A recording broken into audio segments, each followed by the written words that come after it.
Now let's turn to looking at the question of subsidies. Now, just like with taxes, there is the possibility of this going either way. We could have the consumer receive a subsidy, or we could have the producer receive the subsidy. Now, in the case that the consumer receives the subsidy, in that case, nothing has really changed as far as the consumer is concerned. They're still willing to pay the same amount for the good that they were before. The difference is that now they have not only their own money that they can spend and are willing to spend, but also the government's money. So as far as the seller is concerned, it looks like the buyers are far more eager to buy the thing because they're spending not just their money, which they're still willing to spend, but also the government's money. Right?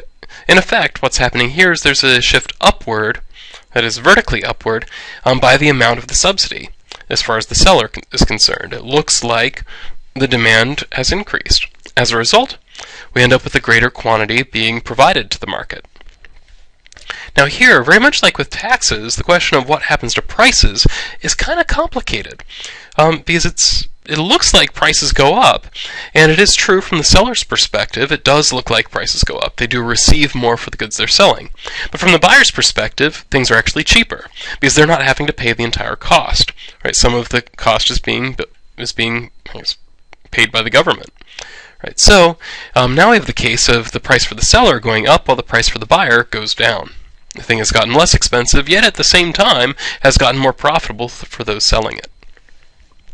If the producer is the one receiving the subsidy, in effect here the government's saying, well, we're going to pay part of the cost of production, the seller is still willing to provide the good as long as they get total the same amount that they did before. But that means they don't have to ask as much of the buyers. So in effect, the supply curve shifts vertically downward by the amount of the subsidy.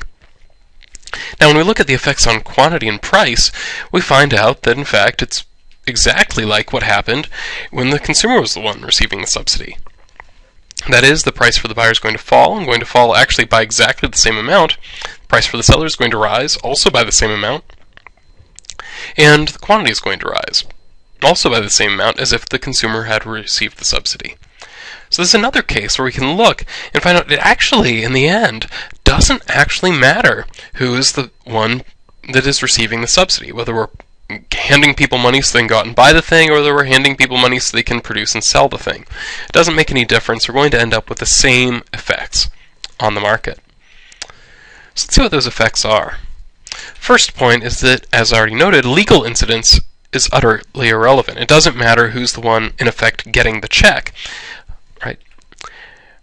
It's also going to be true the quantity rises above social optimum. Now, it's kind of odd to talk about quantity being too high for a good. So let's get into what this actually means. Remember, the social optimum, while we often describe it as being it's where a competitive market will end up in equilibrium, what it really is, it tells us we've produced the right amount of the good in the sense that we've maximized consumer value. That is, that any unit of the good that is worth the actual cost of producing the thing, we actually produce. Neither more nor less. So what ends up happening here is that because either the producer or the consumer doesn't have to pay the full cost of the good, we end up producing too much. Right? So we end up producing some units that are not actually worth what it costs to produce them. Yet at the same time, the market participants don't particularly care because they're not paying the entire cost to start with. Right? So we produce, in effect, too much. So there are some resources that are going toward producing this thing that really would actually be better used elsewhere in the economy. The consumer, in a market that is subsidized, that's it, ends up significantly better off. They have lower prices that they get to pay, and also the good is more available to them, so higher quantity. So clearly the consumers will benefit from the subsidy. Producers, likewise, will also benefit from the subsidy. The price that they get to receive increases while the quantity that they can sell increases. This is a good thing for the producer. So finally we fell upon a policy that both consumers and producers will support. If you subsidize their market, they'll both tend to be in favor of it.